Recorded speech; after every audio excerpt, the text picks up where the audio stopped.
Hello students, myself Saravanan from Gate Forum.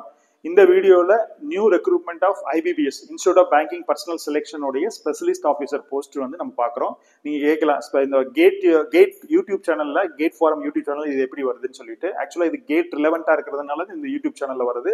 இது ஒரு technical post, that is called specialist officer post. மெயினாக வந்து இதில் கேட்கக்கூடியது ஐடி இன்ஜினியர் அப்படின்னு சொல்லிட்டு ஐடி சிஸ்டம் சொல்லிட்டு, அதே மாதிரி வந்து அக்ரிகல்ச்சர் ஆஃபீஸர், அதே மாதிரி வந்து பார்த்தீங்கன்னா லா ஆஃபீஸர், இதெல்லாம் கேட்கறது உண்டு. யாரெல்லாம் கேட் வந்து டெக்னிக்கலாக லேர்ன் பண்ணிட்டு இருக்காங்களோ, இன்கேஸ் லெசர் மார்க் எடுத்திருந்தாங்கன்னா, எஸ்பெஷலி கம்ப்யூட்டர் சயின்ஸ் ஸ்டூடெண்ட்ஸ்க்கு வந்து இது மோஸ்ட் வாண்டடான ஒரு ஜாப், கவர்மெண்ட் ஜாப்ஸ் அப்படிங்கிற மாதிரி சொல்லலாம். ஐபிபிஎஸ்ங்கிறது எவ்ரி இயர் ரெக்ரூட் பண்ணுவாங்க. Clerical post, probationary officer PO post, இதெல்லாம் வந்து எனி டிகிரி எலிஜிபிள். பட் இந்த பர்டிகுலர் ஸ்பெஷலிஸ்ட் ஆஃபீஸருக்கு வந்து இந்த பர்டிகுலர் டிகிரி முடிச்சிருக்கணும். Either computer science or maybe in information technology or electronics and communication or instrumentation and engineering, இந்த மாதிரி எல்லாம் எலக்ட்ரானிக்ஸ் அண்ட் இன்ஸ்ட்ருமெண்டேஷன் இன்ஜினியரிங் படிச்சவங்க இதெல்லாம் அப்ளை பண்ண முடியும். ஸோ இது வந்து ஒரு சிலருக்கு தெரியாது, நியூ கமர்ஸா இருப்பீங்க. ஸோ இது தெரிஞ்சுங்க, ஸ்பெஷலிஸ்ட் ஆஃபீஸர்ஸ் இன் ஐபிபிஎஸ்.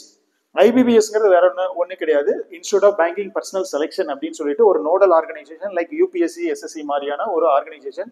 இவங்க என்ன பண்ணுவாங்கன்னா, இந்தியாவில் இருக்கக்கூடிய எக்ஸப்ட் எஸ்பிஐ தவிர மீதி இருக்கக்கூடிய எல்லா பேங்க்குக்கான ரெக்ரூட்மெண்ட் ப்ராசஸ் இவங்க பார்த்துக்குவாங்க.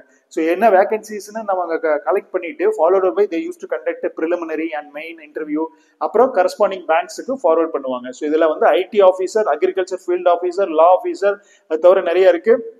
பட் இருந்தாலும் மெயினா நம்ம பார்க்கறது டெக்னிக்கல் ரிலேட்டடான போஸ்ட். எப்படி கேட் ப்ரிப்பரேஷன் பண்ணக்கூடிய ஸ்டூடெண்ட்ஸ் வந்து இதுல எப்படி உள்ள வராங்கிறது மெயினா பார்க்க போறோம். ஸோ இதுல வந்து ஆன்லைன் எக்ஸாமினேஷன்ஸ் வந்து போட்டிருக்காங்க, ப்ரிலிமினரி அண்ட் மெயின் இன்டர்வியூ. இந்த last date for applying this examination 21st of August. Students on or before 21st நீங்க ட்ரை பண்ணி அப்ளை பண்ணலாம். Degree completed students, graduated students நீங்க அப்ளை பண்ணலாம். ஏஜ் லிமிட் என்னங்கிறது பார்க்கலாம். November 2024 உங்களோட ப்ரிலிமினரி இருக்கும். அதே மாதிரி main examination, online main examination டிசம்பர்ல இருக்கும். பிப்ரவரி இன்டர்வியூல இருக்கும். பிப்ரவரி அண்ட் மார்ச் வந்து உங்களுக்கு interview, conduct for interview, and followed by April 2025 உங்களுடைய results. And finally you will be allotted for some post in. உங்களுக்கு ஐபிபிஎஸ் கீழே எக்ஸப்ட் எஸ்பிஐ தவிர மீதியெல்லாம் லிஸ்ட் அவுட் ஆயிருக்கு பாருங்க. Canara Bank, Indian Overseas Bank, Central Bank of India, இதெல்லாம் வந்து nationalise bank in India. So இதுல இருக்கக்கூடிய ஒரு ரெக்ரூட்மெண்ட் டீடைல்ஸ் தான் நம்ம வந்து இப்போ அப்ளை பண்ண போறது. ஸ்பெஷலிஸ்ட் ஆஃபீஸர் போஸ்ட்டுக்கான ஒரு vacant. So minimum age 20 years, maximum age 30 years இருக்கு. ஸோ ஏஸ் ஆன் டேட் வந்து நீங்க மினிமம் ஏஜ் வந்து நீங்க 94 அப்புறம் வந்து 2004 உள்ளாரையும் வந்து இருக்கிற மாதிரி இருக்கணும். 5 years relaxation for SC ST candidate and plus 3 years for OBC candidate யூஸ்ஃபுல்லா இருக்கிறது தான். நெக்ஸ்ட் நம்ம பாக்குறது வந்து எஜுகேஷனல் குவாலிஃபிகேஷன். ஸோ என்ன டிகிரி முடிச்சிருந்தா எலிஜிபிள். இங்க பாத்தீங்கன்னா ஐடி ஆஃபீஸர்ஸ்க்கு 4 year in engineering technology, degree in computer science, computer application, information technology, electronics and telecommunication, electronics and communication, electronics and instrumentations.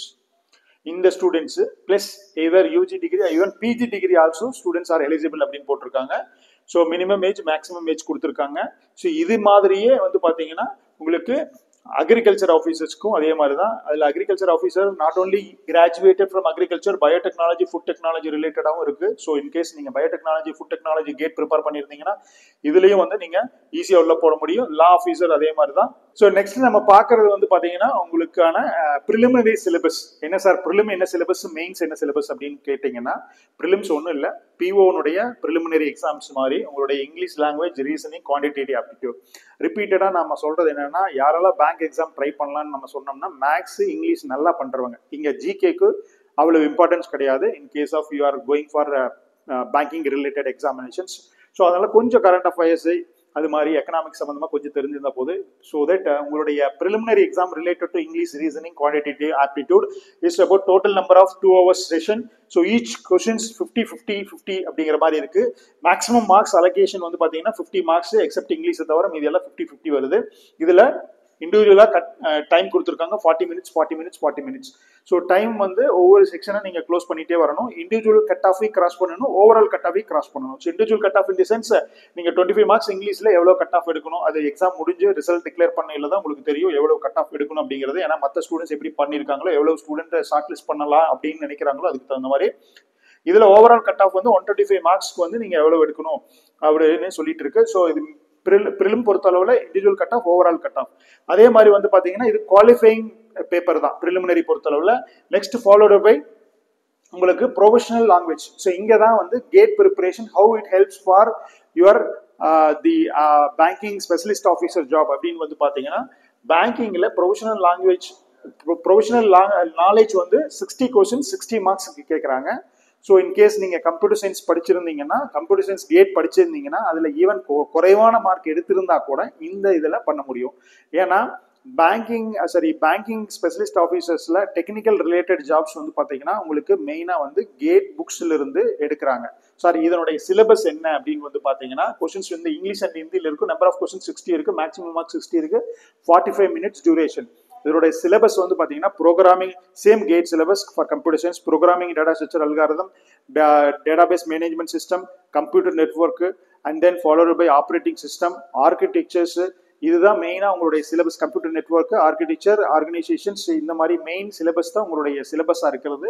So அதனால 60 கொஸ்டின்ஸ் இதுலேயும் நெகட்டிவ் மார்க்கிங் இருக்கு. In case wrong ஆன்சர்ஸ்க்கு 45 minutes தான். So minimum qualifying marks for the examinations for interview is about 40%. 40% for OBC and general category student. SC எஸ்டியாக இருந்ததுன்னா 35% எடுத்திருக்கணும்னு சொல்லியிருக்காங்க.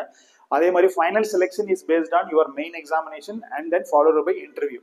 So GATE நல்லா படித்தவங்களுக்கு ஈவன் ஆப்டிடியூட் ப்ரிலிமினரி குறைவான மார்க் எடுத்திருந்தா கூட மெயின் எக்ஸாமினேஷன்ஸினுடைய weightage about 80%, then followed by interview about 20%. 80:20 அப்படிங்கிற டோட்டல் மார்க்ஸ் ஆஃப் 100க்கு நீங்கள் எவாலுவேட் பண்ண போகிறாங்க. ஸோ டெக்னிக்கலில் மெயின் இம்பார்ட்டன்ஸ் கொடுத்துருக்காங்க. அதே மாதிரி கேட்டில் 1 மார்க் மட்டும் நீங்கள் டெஃபினட்டாக படித்தா போதும், நீங்கள் ஈஸியாக பாஸ் பண்ணிடலாம். அதே மாதிரி 80 மார்க்ஸ் வெயிட்டேஜ் வந்து அதில் இருக்குது. அதே மாதிரி 20 மார்க்ஸ் வெயிட்டேஜ் வந்து இன்டர்வியூக்கு இருக்குது. So list of participating bank, இதில் வேகன்சிஸ் ஃபைனலாக நம்ம பார்க்கக்கூடியது vacancies. How many vacancies are there for IT officers அப்படின்னு வந்து பார்த்தீங்கன்னா, it's a number is about 170 vacant. 170 வேகன்ட்ல வந்து பார்த்தீங்கன்னா maximum allocations for the Indian Overseas Bank and Punjab National பேங்க்ல தான் இருக்கக்கூடியது. ஸோ இந்த பேங்க்ல ஒர்க் பண்ணக்கூடிய ஆப்பர்ச்சுனிட்டிஸ் இருக்கு. இதில் மெயின் எக்ஸாம் இன்டர்வியூ பொறுத்தளவில் நீங்கள் எந்த பேங்க் வேணுமோ நீங்கள் சூஸ் பண்ணலாம். ஆல் ஓவர் இந்தியா உங்களுடைய போஸ்டிங் இருக்கும். So IT officers is a very good opportunity. It's more then PO post வந்து டெக்னிக்கல் போஸ்ட் வந்து நீங்கள் சர்வே ஆகணும்னு நினைச்சீங்கன்னா, கவர்மெண்ட் சர்வெண்ட்டாக இருக்கணும்னு நினைச்சீங்கன்னா, இந்த டெக்னிக்கல் ரிலேட்டடாக படிக்கக்கூடியவங்களுக்கு இது ஒரு அனதர் சர்ப்ளஸ் ஆப்பர்ச்சுனிட்டிஸ். பேங்க் போகணும்னு நினைக்கிறவங்க பிஓ போகலாம். இன்கேஸ் பிஓ கிடைக்காதவங்க இன்ஜினியரிங் படித்த கேண்டிடேட் அண்ட் கம்ப்யூட்டர் சயின்ஸ் ஸ்டூடெண்ட்ஸாக இருக்கிற பட்சத்தில், நீங்கள் இன்ஃபர்மேஷன் டெக்னாலஜி ஸ்டூடெண்ட்டாக இருக்கிற பட்சத்தில், எலக்ட்ரானிக்ஸ் அண்ட் கம்யூனிகேஷன் ஸ்டூடெண்ட்ஸாக இருக்கிற பட்சத்தில், இந்த போஸ்ட்டில் உங்களுக்கு இன்ட்ரெஸ்ட் இருந்ததுன்னு சொன்னாக்கா நீங்கள் வந்து அப்ளை பண்ணி எக்ஸாம் எழுதுனீங்கன்னா டெஃபினட்டாக நல்ல ரிசல்ட்ஸ் இருக்கும். பேசிக்கான கொஷின்ஸ் தான் இருக்கும். So start preparing exam. Wish you all the best. Thank you.